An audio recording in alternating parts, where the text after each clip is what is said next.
Bienvenue dans Tendance Inno, votre rendez-vous pour explorer les technologies émergentes présentées par DocaPost, le référent français de la confiance numérique. Je suis Marine Adato, cofondatrice de WAGMI Trends et j'ai le plaisir d'être accompagnée par Olivier Senot, directeur de l'innovation chez DocaPost. Dans ce podcast, nous vous emmenons à la rencontre des innovateurs et des créateurs qui redéfinissent notre monde numérique. Que votre curiosité vous porte vers le Web3, l'IA ou toute autre technologie émergente, vous êtes au bon endroit. Préparez-vous à une dose d'inspiration et d'information. Au programme, des découvertes, des défis et des solutions innovantes. Alors branchez vos écouteurs, ouvrez votre esprit et plongez avec nous dans l'univers de Tendance Inno.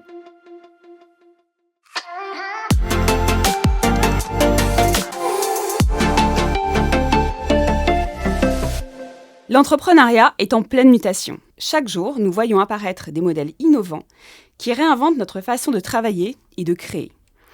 Dans ce nouvel épisode, je vous propose de plonger au cœur de cette transformation avec un tech entrepreneur aux multiples success stories, reconnu pour son flair dans l'identification des talents et des tendances émergentes. Bonjour Patrick Bunand. Bonjour. À mes côtés, Olivier Senot, directeur de l'innovation chez DocaPost, nous aidera à décrypter comment l'entrepreneuriat a évolué au cours des 15 dernières années. Quelles sont les nouvelles attentes des générations actuelles ? Comment la RSE, l'éco-conception et l'IA redéfinissent-elles le paysage entrepreneurial ? Comment entreprendre demain ? Une discussion qui dépasse les concepts des tech émergentes et offre une vision sur l'avenir de notre travail. Parlant de vision, je laisse la parole à celui qui nous inspire à chaque épisode de Tendance Inno. Olivier, c'est à toi. Merci Marine. Bonjour Patrick. Tu es quelqu'un qui cumule les casquettes professionnelles, c'est le moins qu'on puisse dire. Après avoir fait tes premiers pas dans l'événementiel, tu as cofondé Ametix, une société reconnue comme Great Place to Work, récompensée par plusieurs labels et citée comme une pépite française par le magazine Forbes. Une consécration. Sans doute grâce à la culture d'innovation que tu transmets aux consultants ou peut-être à la pizza hebdomadaire offerte, mais surtout, et j'aime à le penser, grâce à la philosophie du feel good management au cœur de tous tes projets. En organisant le meilleur développeur de France, salué comme l'un des événements incontournables des professionnels du code par le monde informatique, tu renoues avec tes racines événementielles. Blue Lemon, l'agence de communication que tu as lancée, va-t-elle suivre le même chemin ? Les vidéos disponibles sur YouTube montrent ta capacité à bousculer les codes établis. Patrick, quelle est cette secret sauce qui te caractérise ? Alors tout d'abord, merci. Je suis très heureux d'être avec vous parce que DocaPost, c'est plus qu'une aventure. C'est un projet commun qu'on a eu ensemble quand on a décidé à Mythix de vous rejoindre. Donc vous êtes presque, j'ai envie de dire, des amis et des collaborateurs. Donc c'est un vrai plaisir d'être avec vous ce matin. Ma secret sauce, c'est l'énergie, c'est l'entrepreneuriat, c'est l'envie de prendre des risques, c'est l'envie de créer avec des équipes, c'est l'envie d'échanger, de partager, des fois même de dire, de se faire peur, d'innover, d'accompagner les équipes. Voilà, c'est toute cette énergie qui m'anime au quotidien et les projets qui foisonnent dans ma tête et qui me font dire que j'y arriverai jamais seul, que j'y arriverai toujours avec des associés, qu'on doit bien choisir, bien sûr, et que j'arriverai aussi avec des équipes, parce que ça, je suis convaincu que le facteur clé du succès d'un entrepreneur, c'est ses associés, mais c'est aussi ses équipes, plus que les projets dans lesquels on investit. Alors, pour commencer et mettre les choses en perspective, je vous propose un petit quiz. Okay, 3 questions, choix multiples. Est-ce que vous êtes prêts ? Première question. Quel pourcentage des 18-24 ans considère l'entrepreneuriat comme un idéal de vie selon une étude IFOP 2022 ? 50%, 65% ou 72% ? 72. Ouais, tu dis quoi ? Oui, 72. 72. 18-24, oui. Ouais, effectivement, 72% des 18-24 ans considèrent l'entrepreneuriat comme un idéal de vie. Et c'est vrai qu'on a un enthousiasme des jeunes générations qui contraste aussi avec les générations plus âgées qui avaient une aversion au risque un peu plus prononcée. En 2024, quel pourcentage des entreprises françaises disposent d'une équipe dédiée à la RSE et d'un budget alloué ? 50%, 62%, 78%. Alors si c'est grand compte et ETI, moi je dirais 78%. Ouais, Olivier ? Ouais, 78% avec la Olivier CSRD. Non, mais avec la CSRD qui arrive, Voilà. t'es obligé Ouais, de c'est ça. staffer les équipes. Exactement. Ouais, exactement. 78% des entreprises françaises, donc ça c'est une étude Kantar qui dispose d'une équipe RSE, et 76% ont un budget dédié en 2024. Donc une vraie montée en puissance de la RSE dans les stratégies d'entreprise. Dernière question. Combien de créations d'entreprises ont été enregistrées en France en 2022, atteignant un nouveau record historique selon l'INSEE? 850 000, 1,072 million ou 1,5 million. Si on intègre les entreprises individuelles, Ouais. les freelances, les indépendants, c'est au moins 1 million. Ou 1 million, c'est ça, les calculs sont bons. 1,072 million de création d'entreprises en France. Et donc, nouveau record historique, c'est ce que je vous disais en question. Et donc, ça souligne aussi une belle dynamique entrepreneuriale en France, qui est d'ailleurs renforcée par les nouvelles technologies. Je vous propose maintenant un micro-trottoir. Nous sommes allés à la rencontre du grand public et nous leur avons demandé leur point de vue sur le sujet que nous traitons aujourd'hui. Quelles sont selon toi les principales différences entre les entrepreneurs qui se sont lancés il y a 10 ans et ceux qui lancent leur entreprise aujourd'hui? Je pense qu'il y a les questions environnementales qui sont très présentes aujourd'hui, qui étaient moins il y a 10 ans. On était plus sur la transfo digitale. Ouais, je dirais ça. Et vraiment l'urgence climatique. Est-ce que les tech émergentes ont permis de voir apparaître de nouveaux types d'entrepreneurs? Est-ce que tu penses que ça joue sur le mindset entrepreneurial? Bah oui, dans la mesure où en fait ça a facilité l'éclosion de profils plutôt techniques, ou de profils plutôt ingénieurs qui n'avaient pas forcément accès à l'entrepreneuriat il y a encore de ça 5-10 ans. Et ça permet également d'accélérer la mise au marché de certains produits, donc de pouvoir itérer beaucoup plus vite et de pouvoir tester son produit en un minimum de temps, ce qui n'était pas le cas avant. Donc beaucoup plus pragmatique, beaucoup plus concret, et permet d'avoir des réponses à ces questions et à la viabilité d'un produit, à la pérennité d'une boîte assez vite et encore plus vite qu'avant. C'est plutôt positif. Selon toi, quelles sont la place et l'importance de la responsabilité sociale des entreprises dans la stratégie initiale d'une start-up aujourd'hui? En quoi cela a-t-il évolué par rapport au passé? Ce que je peux voir, ça devient une partie beaucoup plus importante, et c'est une partie où les futurs talents et les recrutements, beaucoup de personnes sont vraiment intéressées par cette partie-là, et ça devient vraiment des questions qui deviennent récurrentes sur sur toute la partie sociale qui peut être mise en place dans une entreprise dès le début. Ouais. Alors, des nouveaux types d'entrepreneurs avec les tech émergentes, une place de la RSE qui est plus forte. Quelles sont vos réactions par rapport à ce qui vient d'être dit? Les choses ont énormément évolué sur ces dernières années. L'entrepreneur d'hier n'est plus l'entrepreneur d'aujourd'hui. D'abord, on a intégré les réseaux sociaux entre-temps, donc qui ont quand même révolutionné aujourd'hui le monde des entreprises, de la com, du marketing. Bien sûr, la partie RSE, bien sûr, la difficulté à embaucher, à recruter, mais surtout à garder les consultants in-house. Donc oui, il y a plein de sujets qui sont évoqués et qui sont très, très vrais. Et c'est une vraie révolution. Une révolution. Olivier? Oui, il y a 3-4 choses qui ont changé entre il y a 15 ans et maintenant. L'accès au financement est beaucoup plus facile. La RSE a fait son entrée fracassante dans la stratégie de toutes les entreprises. Et les réseaux sociaux ont complètement modifié le câblage nécessaire pour entreprendre. C'est au moins ces 3-là. Il y en a sûrement d'autres. Ouais, c'est vrai que ça a complètement abattu les cartes. Alors Patrick, donc toi, Olivier l'a expliqué en intro, tu es entrepreneur, tu es investisseur dans le domaine de la tech, dans le SN, dans la com. Je dois en oublier. En 2010, tu as cofondé Ametix, tu en as parlé aussi, que tu as revendu au groupe La Poste. Aujourd'hui, tu es engagé dans différents projets. Est-ce que tu peux nous partager ta définition de l'entrepreneuriat et la différence de l'entrepreneuriat il y a 15 ans et l'entrepreneuriat aujourd'hui? Alors, ma définition de l'entrepreneuriat, elle n'a pas changé. Elle n'a pas changé entre il y a 15 ans et aujourd'hui. C'est toujours ce risque, ne pas avoir peur de prendre de risques, être engagé, être résilient, essayer effectivement de monter des projets avec des équipes, avec des associés, avec des gens qui vont nous accompagner au quotidien. Et ça, je pense que ça n'a pas changé parce qu'on a toujours cette peur du vide de se dire qu'est-ce qui va se passer dans 1 mois, dans 2 mois, dans 6 mois? Est-ce que je vais être capable de me payer? Est-ce que je vais être capable de payer le salaire de mes consultants? Est-ce qu'on va tenir le BP? Est-ce qu'on va avancer comme c'était prévu, etc. Donc ça, ce côté entrepreneurial avec ce facteur risque, pour moi, il existe toujours et il est toujours resté le même. Après, oui, l'entrepreneuriat, il a tellement évolué, c'est ce que tu disais, Olivier, tout à l'heure.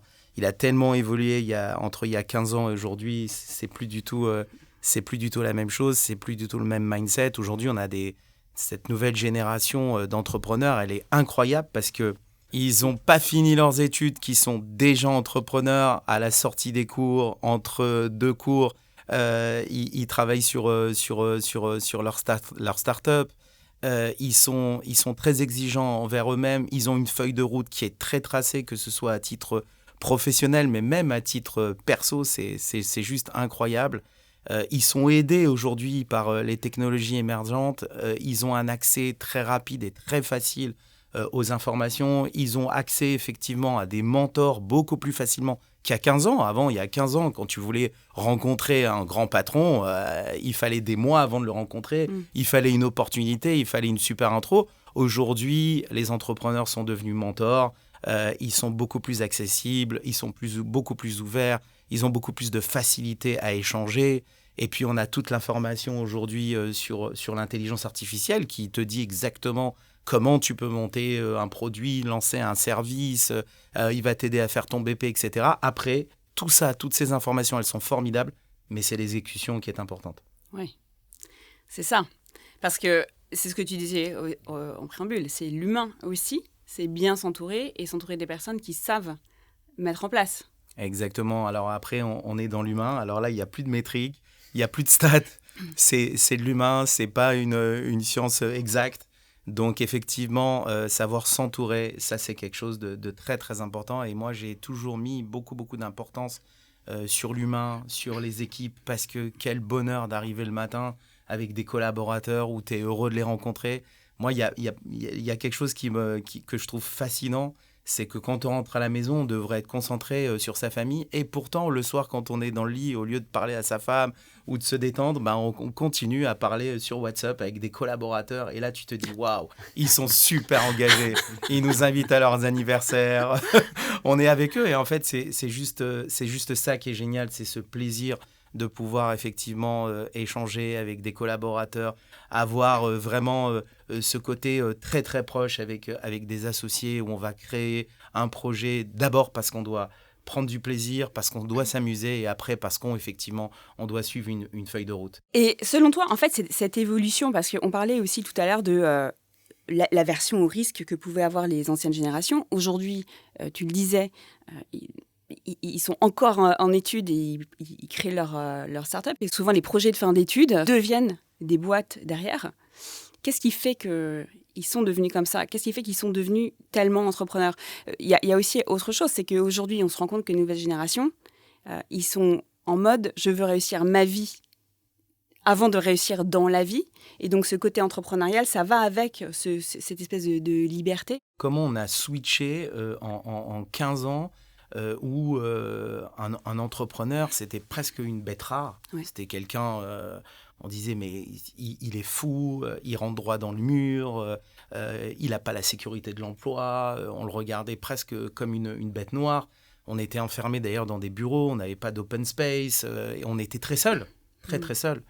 Aujourd'hui, on est quand même dans un monde d'auto-entrepreneurs. On a vraiment créé quelque chose qui est incroyable, c'est que les gens ont compris que quand ils ont une expertise entre les mains, ils ont ce pouvoir magique de se dire qu'ils sont bons dans un domaine, ils se disent, à un moment, je dois passer de l'autre côté de la barrière.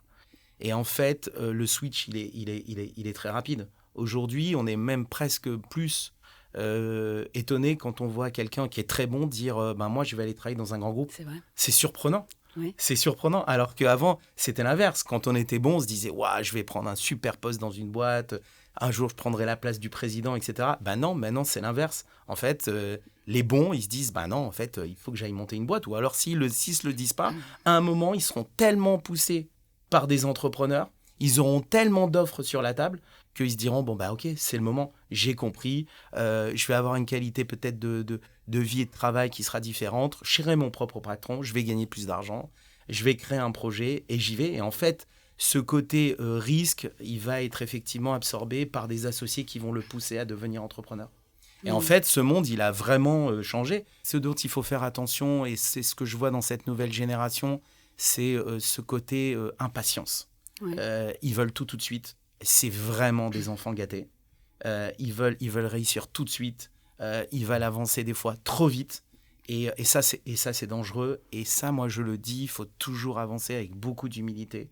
Parce que même si l'accès à l'information entrepreneuriale, elle est plus simple aujourd'hui, on doit quand même respecter ses aînés. On doit comprendre qu'il y a un marché, qu'il y a toujours aujourd'hui des leaders, des grands groupes qui détiennent 80% du marché.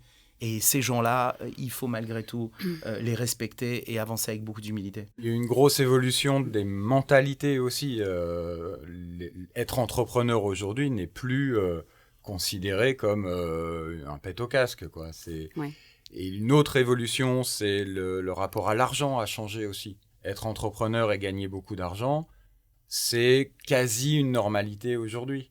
Alors qu'il y a 15 ou 20 ans, on était le sale riche qui s'est enrichi sur le dos des collaborateurs. Aujourd'hui, c'est plus du tout ça. Le mindset a complètement changé. Et on est aussi dans un environnement depuis une dizaine d'années, un environnement politique avec un grand P, qui a favorisé la Startup Nation, qui a favorisé l'évolution de ces mentalités. Et cette évolution vient de ces trois acteurs confondus, cette évolution de mentalité, cette politique publique et l'accès au financement aussi, avec le travail incroyable de la BPI pour favoriser cette Startup Nation. On est dans un tournant, on est dans un changement où tout l'environnement a changé. Et à ça aussi, ça s'ajoute ce côté de communication personnelle des entrepreneurs maintenant, qui prennent la parole pour montrer qui ils sont et pour aussi attirer à eux les meilleurs talents et des clients. Je ne peux pas m'empêcher d'en parler. Ok. Et alors, justement, le bien-être au travail, c'est devenu aussi un enjeu crucial, surtout depuis la crise Covid.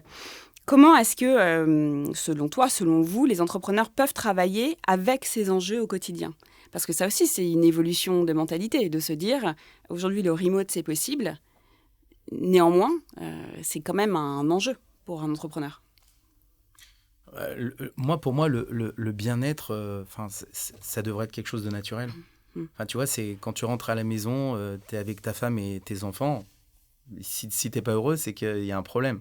Donc, quand tu as tes employés qui arrivent au bureau, s'ils ne sont pas heureux, c'est qu'il y a un problème.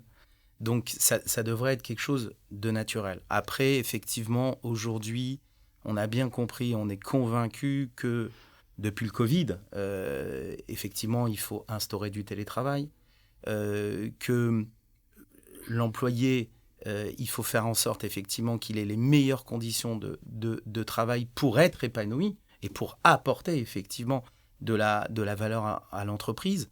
Aujourd'hui, effectivement, moi, j'ai dans mes startups des employés qui travaillent de l'étranger. Avant, c'était inconcevable. On les voit quasiment jamais physiquement. C'est juste incroyable. On n'est que sur des visios et des WhatsApp. C'est une vraie révolution. Donc, effectivement, il faut trouver un système où on va garder ce côté où on n'arrive pas à se voir physiquement, mais pourtant, il y a cette relation d'entreprise qui fait que la personne va se sentir complètement intégrée dans l'entreprise. Et puis, effectivement, aujourd'hui, attirer les bons talents, on ne va pas les attirer uniquement par rapport au salaire. Tu ne vas pas les attirer parce que tu vas leur dire « je te donne 2 jours, 3 jours, 4 jours, 5 jours de télétravail ». Tu vas les attirer parce qu'il y a un projet, parce qu'il y a ce côté RSE, parce que tu vas expliquer comment tu es engagé sur ces sujets-là. Et ça, effectivement, si tu veux attirer, mais aussi surtout garder les talents. Parce qu'on sait que quand on a un bon talent, il est harcelé sur LinkedIn et il a toujours 3, 4, 5 offres. Donc, qu'est-ce qui fait qu'il va rester chez toi ? Qu'est-ce qui fait qu'il va toujours être motivé ? Parce qu'on a compris aujourd'hui que sur un CV, quand tu as un consultant qui est resté 2 ans ou 3 ans dans une boîte, déjà, c'est long.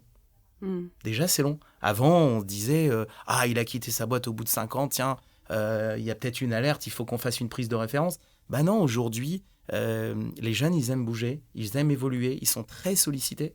Donc, il faut essayer de les garder le plus longtemps possible. Alors justement, tu parlais de projet, la RSE, l'éco-conception, ce sont des sujets qui sont de plus en plus prégnants aussi dans les entreprises. Selon toi, est-ce que c'est une véritable stratégie d'entreprise ou c'est plutôt une vision marketing ? Ça doit être bien sûr les deux, parce que c'est primordial aujourd'hui, avant de démarrer une boîte et quelle que soit la taille de l'entreprise, d'intégrer effectivement l'éco-conception et le RSE, parce qu'effectivement, tu dois pouvoir être capable vis-à-vis de tes employés, mais aussi vis-à-vis de tes clients et de tes partenaires et de tes fournisseurs, effectivement, expliquer la stratégie que tu vas mettre en place autour de ça, mais aussi effectivement, elle est là pour t'aider à mieux vendre, à mieux marketer ton offre, tes produits, tes services. Donc, c'est inhérent à l'entreprise. Et c'est ce qui fait que ça a changé par rapport à l'entrepreneuriat d'hier. C'est marrant parce que je me souvenais, il y a 15 ans, quand j'étais entrepreneur, que j'avais une voiture diesel, donc qui consommait énormément, qui polluait énormément. J'habitais à 20-25 minutes de mon lieu de travail. J'aurais pu aller à pied, j'aurais pu aller en métro. Et pourtant, c'était bien quand tu étais entrepreneur d'arriver en voiture. Je mettais quasiment une demi-heure pour trouver une place. D'accord ? Et en fait, on était fiers quand on arrivait en voiture, on se sentait bien. J'avais une classe à Mercedes, j'étais content, j'arrivais avec ma voiture, je me sentais un vrai entrepreneur, j'étais en costard cravate. Ouais. Maintenant, j'ai fait tomber la cravate, mais ça a totalement changé. Aujourd'hui, je suis en vélo, je prends le métro et je viens à pied au bureau. Tu vois, donc c'est une vraie révolution. Et en fait, tout ça, c'est bien, on avance dans le bon sens, on essaie d'être éco-responsable. Et même nous, les entrepreneurs, on doit être les premiers à donner l'exemple. Oui. Olivier, le numérique responsable et l'accessibilité sont également des sujets importants. C'est des sujets primordiaux. Sur le numérique responsable, c'est plutôt les grandes organisations qui vont mettre en place, avec la normalisation, l'ensemble des cadres nécessaires pour avoir déjà l'unité de mesure et ensuite l'unité de progression. Par contre, sur l'accessibilité, le gouffre qui existe entre l'illectronisme et les professionnels de la tech ne cesse de s'agrandir. Il y a 17% de la population 15-65 ans qui souffre d'illectronisme, qui est énorme. Incapable d'accéder à la ressource informatique. Donc c'est énorme, ça grossit. C'est pas forcément les personnes les plus âgées qui sont concernées. Donc ça, c'est une étude qui date de l'année dernière.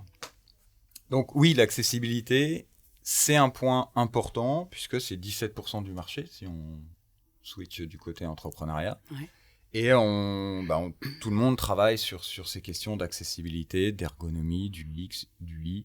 Et c'est un point essentiel si on veut emmener toute la population et pas en laisser un cinquième sur le bord de la route qui vont générer ensuite des mécontentements qu'on a pu connaître par le passé. Ouais.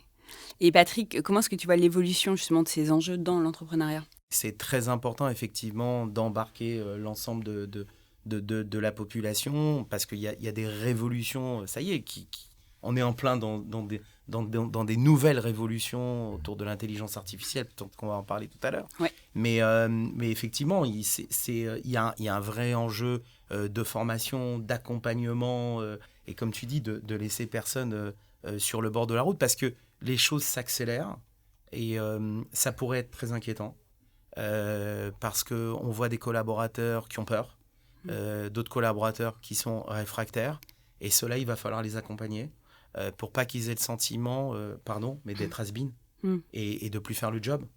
Et ça, c'est important. Oui. Et cet accompagnement, effectivement, il doit monter au plus haut niveau, et dans les entreprises, on doit au plus vite rassurer les employés par rapport à cette nouvelle révolution. Alors, très bonne transition, merci. Parce que justement, j'allais te poser la question d'un point de vue RH et recrutement aussi.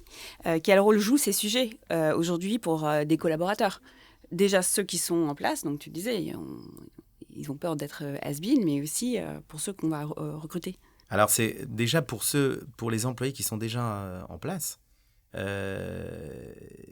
Moi je dis toujours, on passe énormément de temps à recruter une personne, on dépense beaucoup d'argent à l'onboarder, Mais après, on pense que ça y est, c'est de l'acquis. Donc effectivement, il y a ces employés qu'il faut accompagner, qu'il faut faire monter en compétences, avec qui il faut vraiment échanger.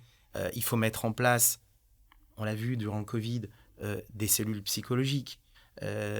Parce qu'il y a des fois des gens qui se sentent seuls. Il y a des fois des gens qui ne se sentent plus dispensables dans l'entreprise parce qu'ils ne performent pas, parce qu'ils voient de nouveaux employés arriver. Donc, je pense que vraiment, il y a ce côté très humain qui me paraît très, très important que l'entrepreneur doit savoir détecter. Et il y a toutes ces cellules et l'implication qu'on va donner aux employés. Aujourd'hui, je pense qu'un entrepreneur intelligent, c'est quelqu'un qui est hyper transparent sur sa stratégie. Et peut-être même c'est quelqu'un, et je pense que c'est même indispensable, qui va lui montrer que c'est un humain. On n'est pas des machines. On a peur des fois, et il ne faut pas hésiter à en parler aux employés. On a des inquiétudes sur une conjoncture, sur un marché, sur plein de sujets. Il ne faut pas hésiter à partager ça avec les employés. Moi, très souvent, je me fais rassurer par mes propres employés. Alors, je passe plus de temps à les rassurer qu'eux ne me rassurent. Mais par contre, ce n'est pas montrer un abus de faiblesse que d'avoir des questionnements sur un sujet auprès de ses employés. Et après, bien sûr, pour recruter, c'est ce qu'on a dit tout à l'heure, et on cherche tous des pépites. Et les pépites, elles sont cachées, très très bien cachées, dans la forêt, derrière les arbres. Et il faut aller les trouver, les détecter, les embarquer, les rassurer. Ça, c'est dur. Et leur proposer un projet aussi. Alors, un projet soit salarial, soit entrepreneurial, soit à un moment parce que ils se seront plus dans une boîte ou parce qu'ils auront atteint tel et tel objectif, de leur dire, voilà, ça y est, on t'embarque. C'est presque du service for equities, quoi.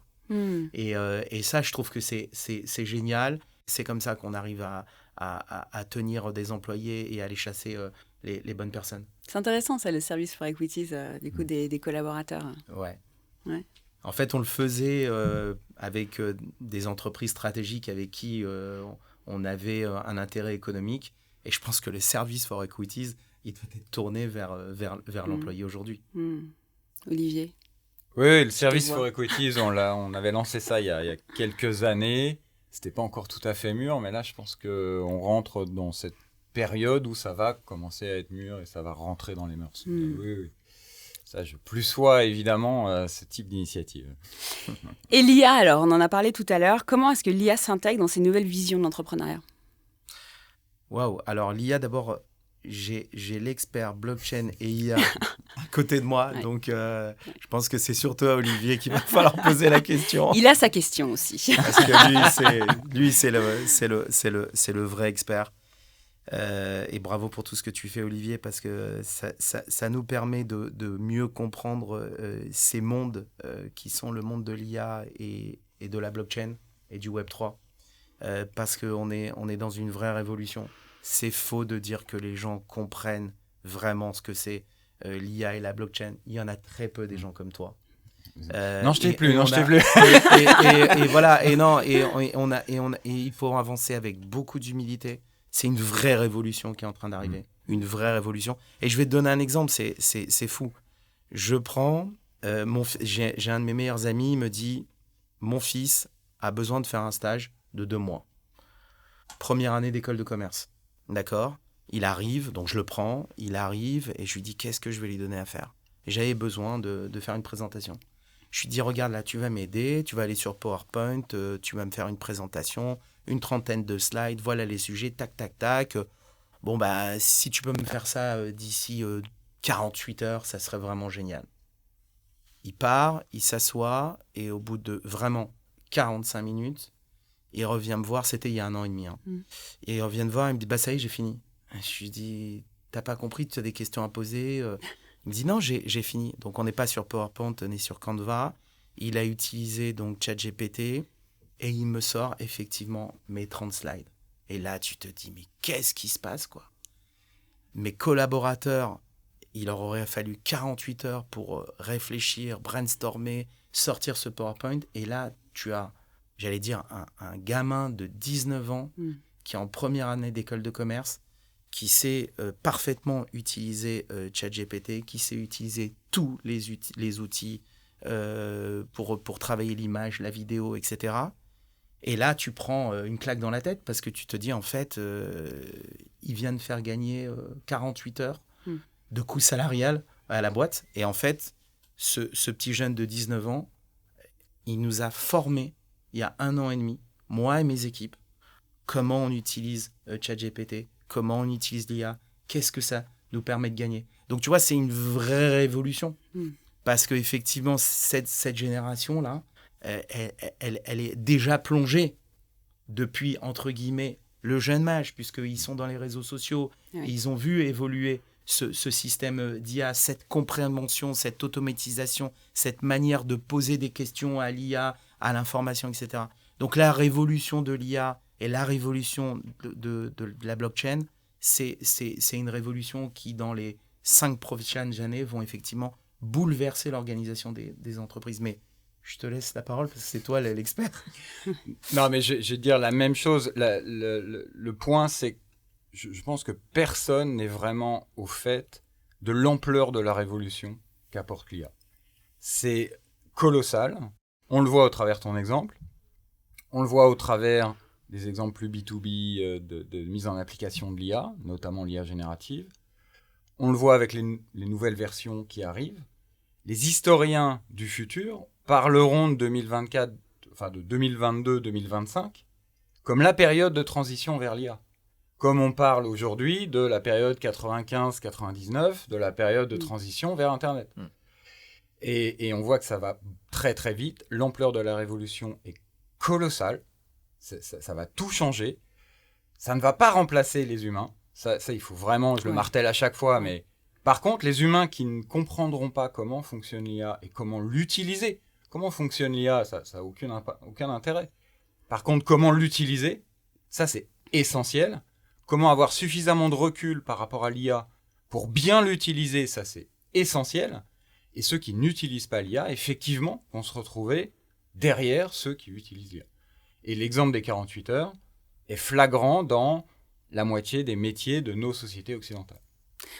Est-ce qu'on peut dire qu'aujourd'hui, les personnes qui savent vraiment utiliser l'IA sont finalement des humains augmentés, là où dans peut-être 15 ans, 20 ans, même avant d'ailleurs, hein, ça va devenir une totale normalité. Et du coup, on ne parlera même plus d'augmentation. C'est un outil de travail, comme ce que tu disais, Patrick, tout à l'heure, en fait. Mais aujourd'hui, on est encore avec cette espèce de vision, tu vois, de cerveau augmenté grâce à l'utilisation de l'IA. Alors, pour ceux qui ont des cheveux blancs, quand on a introduit PowerPoint dans les bureaux, on ne parlait pas d'humains augmentés. Et pourtant, on a réduit par un facteur 10 le temps nécessaire à faire les charts à l'époque avec des feutres sur des transparents. Sur des transparents. C'était, donc on a divisé par 10 le temps nécessaire pour le faire, augmenter la qualité, mais on ne parlait pas d'humains augmentés. Avec l'IA, c'est exactement la même chose. C'est un nouvel outil qui apporte des fonctionnalités, qui apporte une vitesse d'exécution supplémentaire. On parle d'humain augmenté parce que c'est intelligence artificielle, c'est un peu nébuleux, c'est des algos un peu complexes, tout le monde ne comprend pas ce qu'il y a derrière, machine learning, etc.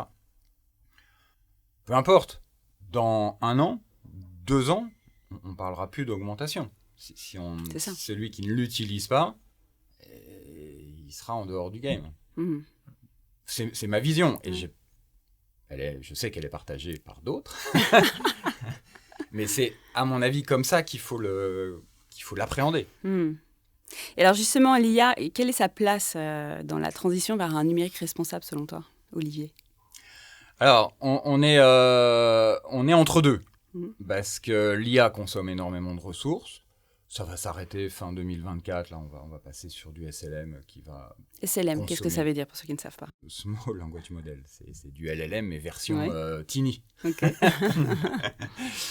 Qui vont permettre d'exécuter des tâches beaucoup plus verticales, mais beaucoup plus ciblées sur le besoin et le business des entreprises, et qui vont réduire énormément la consommation des systèmes d'IA. Donc aujourd'hui, on consomme beaucoup d'énergie avec l'IA, beaucoup de ressources, donc c'est pas du tout RSE. 12 mois, on va arrêter ça et on va basculer sur des SLM qui vont consommer très très peu, qui vont être en local, etc. Et ces modèles d'IA vont avoir un impact très fort sur la RSE. On l'a déjà vu, puisqu'il y a une publi sur XR il n'y a pas très longtemps. Ils ont avec l'IA, découvert 2 choses à l'opposé du spectre. Une première, c'est qu'ils ont trouvé des poisons dont l'efficacité est supérieure au VX, qui est le poison le plus mortel connu actuellement. Ils en ont trouvé 2 nouveaux. Et à l'autre bout du spectre, ils ont découvert 2 nouveaux antibiotiques qu'ils ne connaissaient pas. Ça faisait 60 ans qu'on n'avait pas découvert un nouvel antibiotique. Donc l'IA va avoir des aspects négatifs, des aspects très positifs, parce que 60 ans sans découvrir un antibiotique, C'est long. c'est quand même long. Là, on a 2 nouveaux antibiotiques. Ça ouvre des perspectives d'une santé meilleure grâce à l'IA. On a tout l'environnement médical qui va être bouleversé par l'IA, parce que être médecin, c'est avoir plein de connaissances, plein de connexions et un bon câblage pour faire les rapports entre les symptômes et la maladie. L'IA fait ça bien mieux. Désolé de le dire, ça choque un peu, mais elle fait ça bien mieux. Et surtout, une IA, elle est capable d'avoir en mémoire des dizaines de milliers de rapports, des dizaines de milliers de livres qu'un humain ne peut pas avoir en tête. Donc, l'IA va apporter dans la santé et va apporter dans l'énergie, puisque ça va permettre de trouver des nouveaux matériaux, des nouveaux modèles énergétiques, des nouveaux modèles de grid, qui vont permettre de réduire notre empreinte carbone grâce à l'IA. Donc, on est sur une révolution qui va avoir des externalités négatives et des externalités positives, comme toutes les révolutions apportées par le progrès. Et on n'est pas devant un apocalypse du progrès, ça s'est jamais produit. Ça fait 2000 ans qu'on progresse et 200 ans que tous les ans, il y a des nouvelles inventions qui promettent l'apocalypse, et ça s'est jamais produit. Donc l'IA, il faut l'appréhender, il faut l'apprivoiser, il faut s'en servir et continuer comme aujourd'hui tout le monde utilise PowerPoint. C'est vraiment la simplicité même. Tout simplement. Chez Tendance Inno, notre objectif, c'est d'acculturer, mais c'est aussi de proposer des conseils pratiques. Toi, grand entrepreneur que tu es, quels conseils donnerais-tu aux nouveaux entrepreneurs, à ceux qui se lancent aujourd'hui? Alors vraiment, le conseil, c'est toujours l'association. En fait, c'est très, très important pour moi. Ça, c'est une best practice. Quand j'entends des étudiants qui veulent devenir entrepreneurs et qui me disent, qui viennent me présenter un projet, ils me disent, ouais, on était dans la même promo, on a fait toutes nos études ensemble. En fait, je dis, c'est très mauvais, quoi. Ils font tous la même chose, quoi. Et en fait, il faut vraiment être complémentaire. Pour moi, une belle équipe, c'est au moins 3 associés. Un qui va être un super sales, super gros hacker, qui va extrêmement bien utiliser tous les leviers du marketing digital et du commerce. Un profil, bien sûr, tech, qui comprenne un petit peu quel produit, quel service il va lancer, et plus une personne qui va être dans le côté financier. Voilà. Donc vraiment, la complémentarité de l'association, elle est pour moi vraiment primordiale aujourd'hui. Et moi, quand j'investis dans une start-up, je ne regarde vraiment pas ni le produit, ni le service qu'on vient me proposer. Je regarde d'abord les équipes, le parcours, est-ce qu'ils sont complémentaires, qu'est-ce qu'ils ont fait précédemment. Et ça, c'est vraiment le conseil que je donne aux entrepreneurs. Donc bien sûr, il y a 50% d'analytique, mais tu as après 50% effectivement d'humain, parce que c'est une aventure entrepreneuriale, il y a un côté très humain. Donc est-ce que tu vas t'entendre avec tes associés? Est-ce que vous êtes sur la même longueur d'onde? Est-ce que vous avez les mêmes ambitions à titre professionnel, mais aussi personnel? Donc ça, c'est vraiment très, très important de mettre tout ça dans la balance. Donc c'est vraiment le conseil que je pourrais donner à des entrepreneurs, de ne pas se jeter, de ne pas plonger dans le lac comme ça parce qu'ils se disent, ça y est, j'ai la super idée, j'ai le super produit et on y va le plus rapidement possible et on ne réfléchit pas avec qui on fait cette aventure-là. Donc c'est ça, pour toi, le facteur de réussite, vraiment.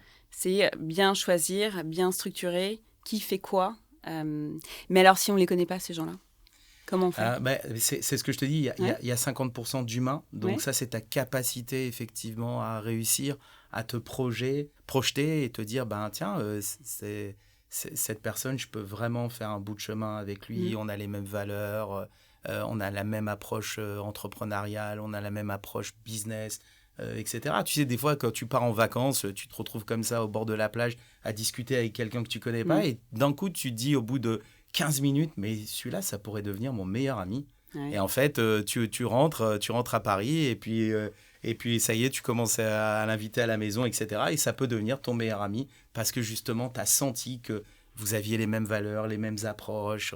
Donc voilà, c'est ça, c'est ce côté 50% de facteurs risques humains que tu ne peux pas mettre sur un tableau Excel et qui vont faire de toi, effectivement, quelqu'un qui va te dire ouais, j'ai été bon, j'ai choisi les bons associés et donc je vais réussir à choisir les bonnes équipes. Et en 2024, on a vu émerger plus de 4000 startups dont le business est basé sur l'IA. Je n'ai pas de source.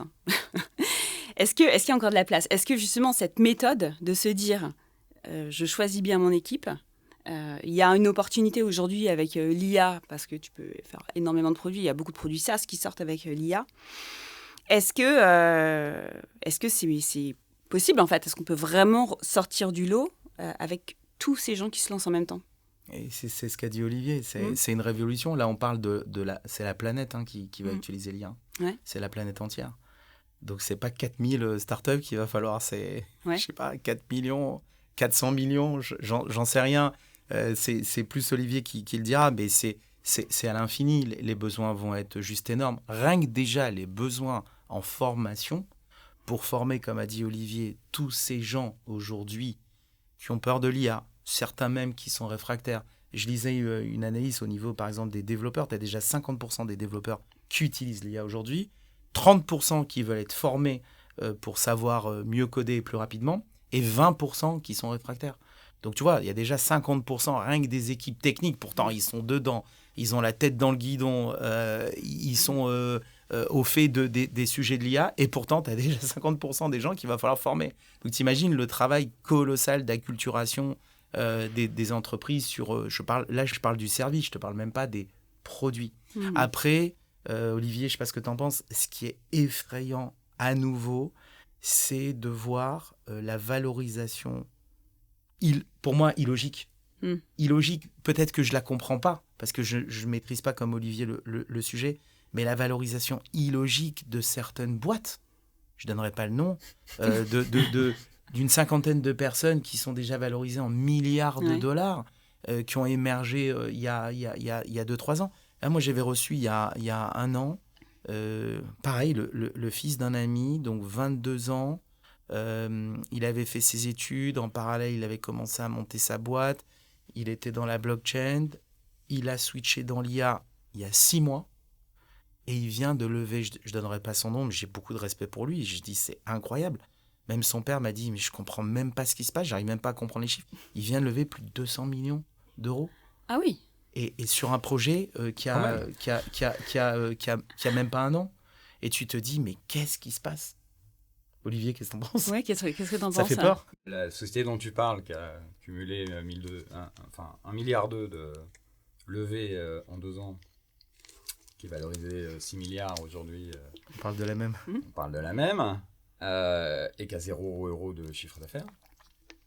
Ça, dans les checkbox equity, ça rentre pas. Les ratios, ils disent non, partout. Donc, c'est une vraie question.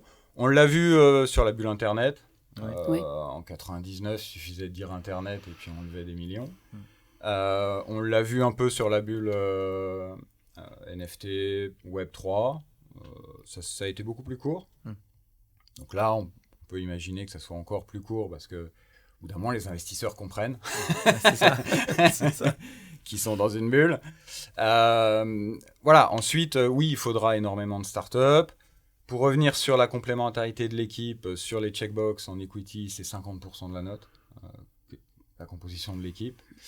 Et ça rentre dans les mœurs. C'était quelque chose qui était très dur à faire passer il y a quelques années. Aujourd'hui, ça rentre dans les mœurs, à tel point, c'est qu'on a maintenant des sessions de matchmaking entre des porteurs de projets qui ont compris qu'ils ne pouvaient pas être seuls ou qui ont compris qu'ils n'avaient pas toutes les compétences, ce qui est déjà une première étape.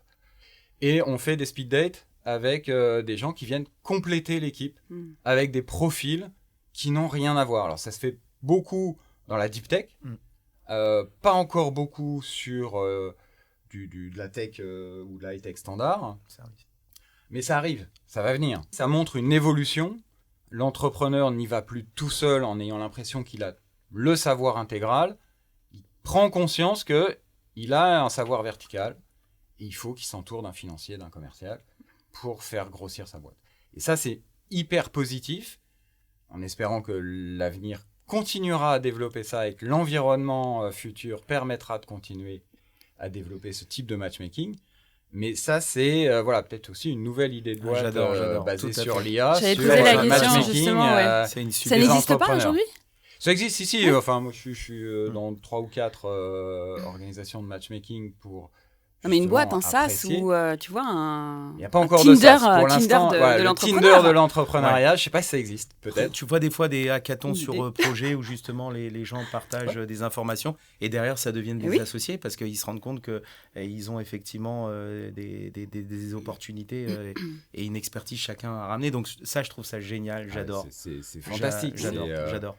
C'est la poursuite de la politique Startup Nation qui continue et qui a vraiment changé les mentalités. Et on continue d'avancer. Donc, hyper positif pour l'écosystème français et européen. Bon, on a une boîte à monter. On est trois, on est trois, avec des c'est pas compétences mal. différentes. On a un super marketeur avec Et nous. Voilà. un quatrième marketeur, allez, go. Allez, Merci, c'est Marie. parti. Avec plaisir. Je suis là pour ça. Est-ce qu'il y a des pièges à éviter selon vous? Donc, on a parlé évidemment de l'association, mais est-ce qu'il y a des pièges, il y a des écueils à éviter quand on se lance dans l'entrepreneuriat? Des pièges, bien sûr. Hein. C'est pas parce qu'on Oui, a principaux, en cette tout cas. révolution qui est en place qu'il n'y a pas des pièges à éviter. Oui, c'est très important d'être lucide, d'être vigilant, d'être aux aguets de tous les sujets.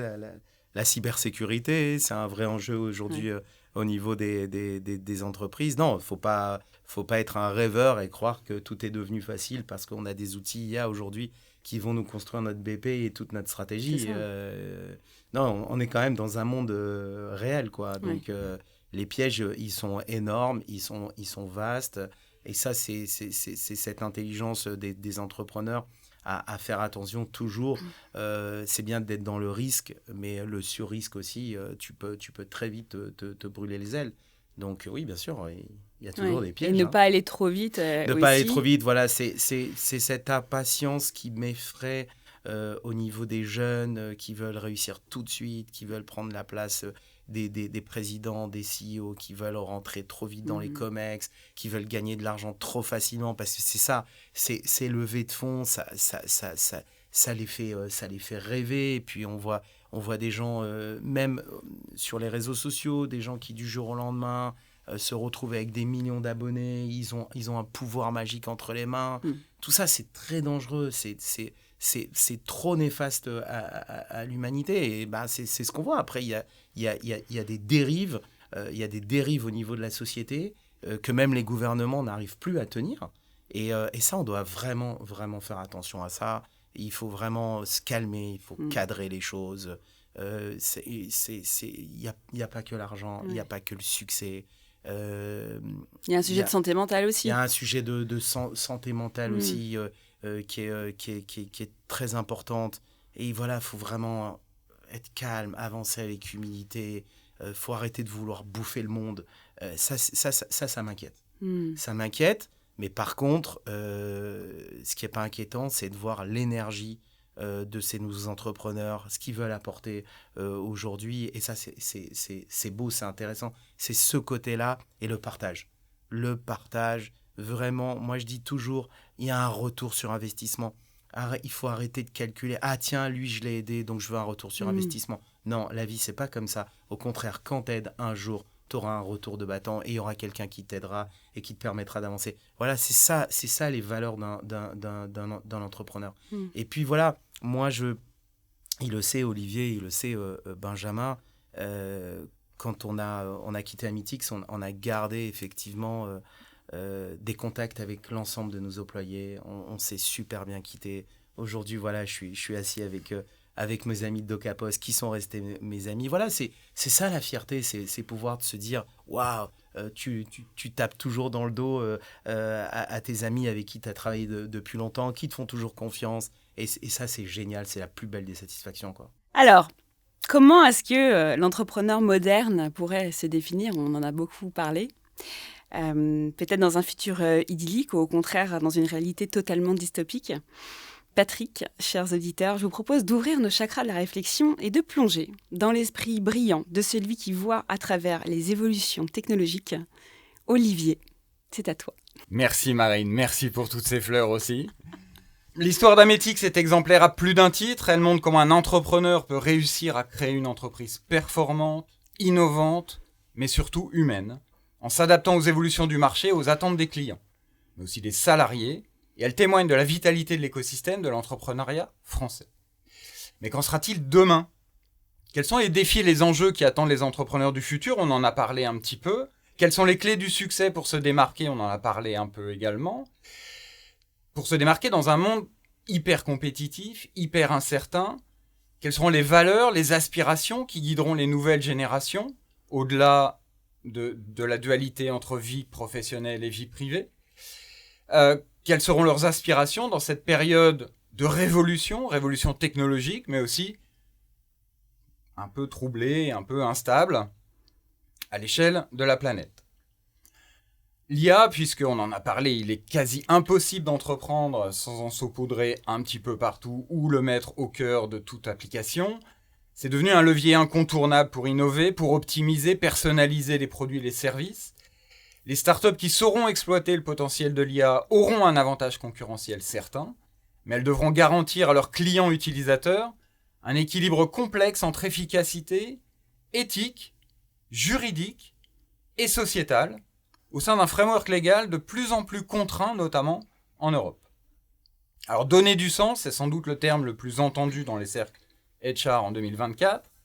Cette tendance de la génération X, Y, Z, milléniale, etc. commence à se traduire dans l'entrepreneuriat. On l'a dit également, l'économie circulaire, l'économie de la fonctionnalité, l'économie collaborative ou l'économie sociale et solidaire tentent à devenir le cœur battant de certaines nouvelles startups.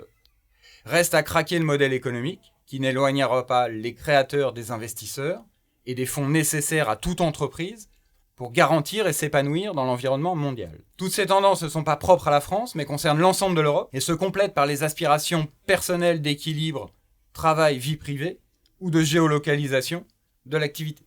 Elles sont l'essence de la jeune génération qui doit faire face à des obstacles et des disparités dans l'exercice de la création, exacerbées par la compétitivité et la combativité internationale.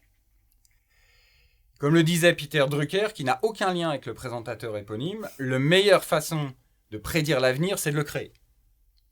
Il est maintenant de leur responsabilité, à cette jeune génération, de faire de l'Europe un leader mondial de l'entrepreneuriat, responsable, durable et humain, capable de répondre aux grands enjeux du XXIe siècle. Face à ce défi, le terreau actuel est-il favorable à cette conquête ? Vous avez 4 heures. Patrick, une réaction ? Magnifique. Tu as 4 heures. On ramasse les copies dans 4 heures. Non, magnifique. C'est tellement vrai. C'est vrai.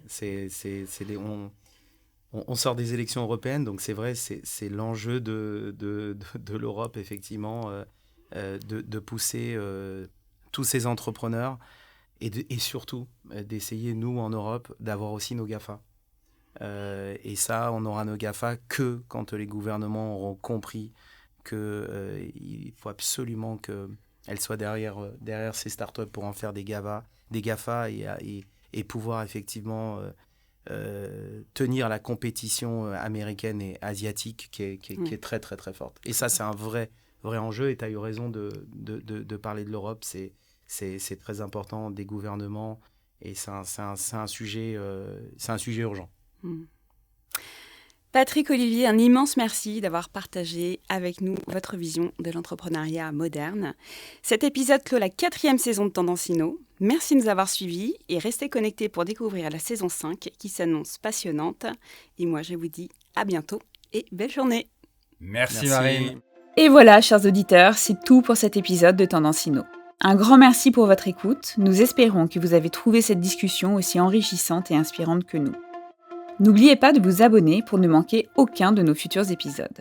Vous pouvez retrouver Tendance Inno sur toutes les plateformes de podcast, YouTube et Dailymotion.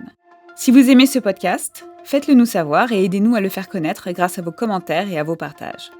Pour plus de contenu sur les technologies émergentes, Suivez-nous sur les réseaux sociaux de DocaPost et de WAGMI Trends.